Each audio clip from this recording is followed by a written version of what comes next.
Alors, nous allons parler d'auto-induction et d'induction mutuelle. Donc, tout d'abord, l'auto-induction. Donc, on considère un circuit C, qu'on est en train d'étudier, parcouru par un courant I, qui peut éventuellement dépendre du temps. Donc, un circuit parcouru par un courant crée un champ magnétique qui est proportionnel au courant.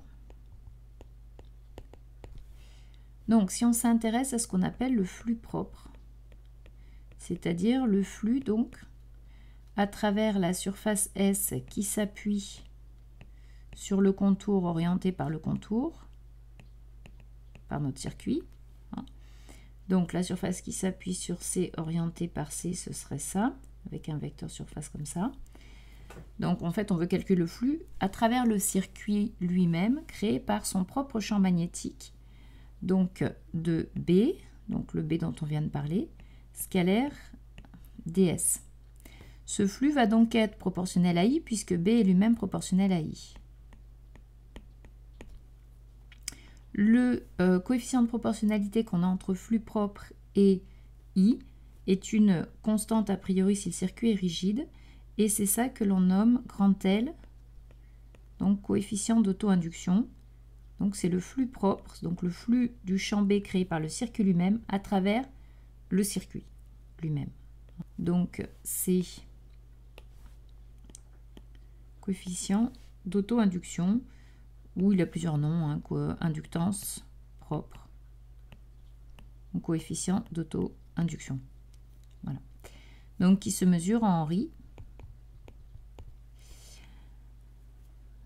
Donc ce grand L est toujours strictement positif et il dépend pour un circuit rigide uniquement de la forme et de la taille du circuit. Donc c'est une constante pour un circuit rigide.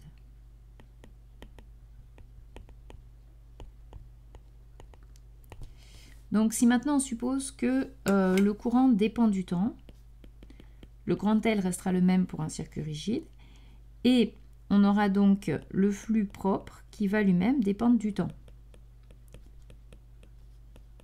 puisque I en dépend.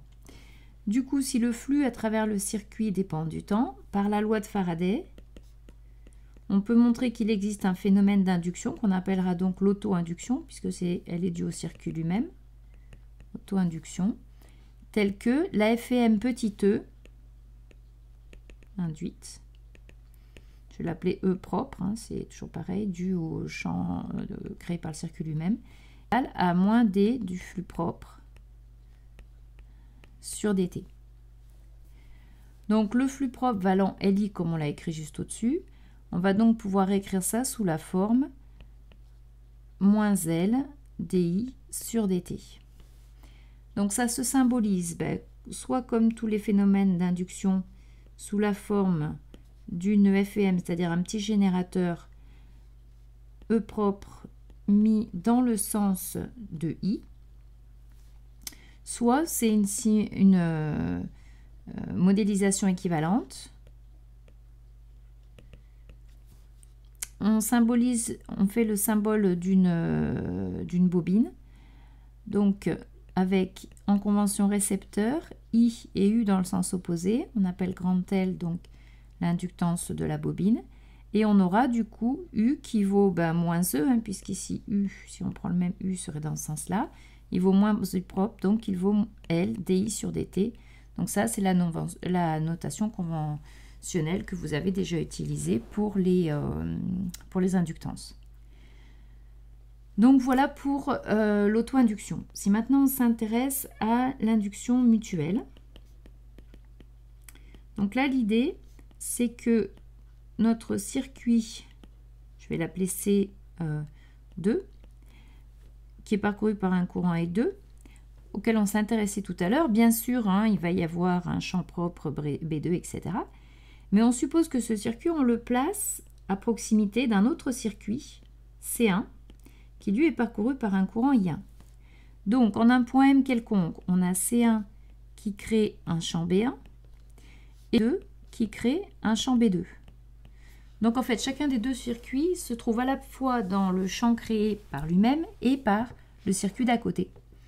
Donc, si on calcule le flux à travers, par exemple, le circuit C2, je vais l'appeler Φ2, ça va être le flux à travers le circuit C2 du champ magnétique B2, ça c'est ce qu'on avait appelé le flux propre. Mais il y a aussi un terme qui est dû au champ B1, toujours à travers mon circuit C2. Donc ce flux-là, on va l'appeler le flux mutuel.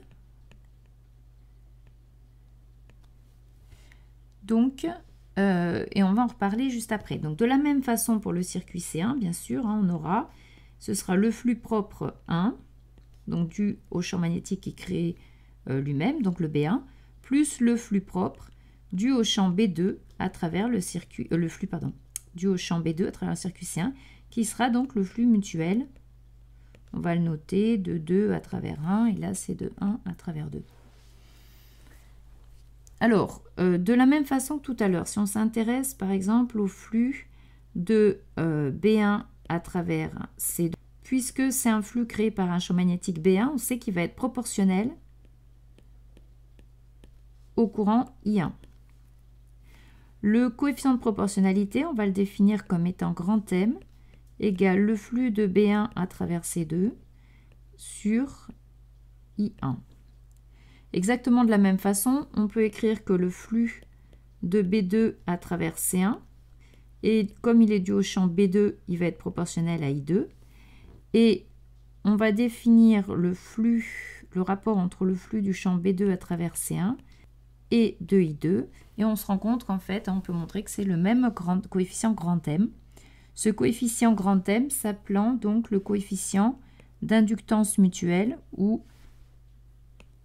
coefficient, donc c'est l'inductance mutuelle ou le coefficient d'induction mutuelle. Il a bien sûr la même dimension que L, c'est-à-dire Henry. Alors du coup, quand j'écris le flux total que j'ai dans mon circuit I1, ça va être le flux propre 1. Alors je l'ai déjà écrit tout à l'heure, donc on va juste écrire l'expression. Ça va être donc le flux propre 1, c'est-à-dire L1 I1, plus le flux mutuel, c'est-à-dire M, donc I2. Et de la même façon, le flux total à travers le circuit C2, ce sera L2 I2 plus grand M I1. Alors le grand M, je ne l'ai pas précisé, ce grand M peut être positif ou négatif. Ça dépend de l'orientation des circuits.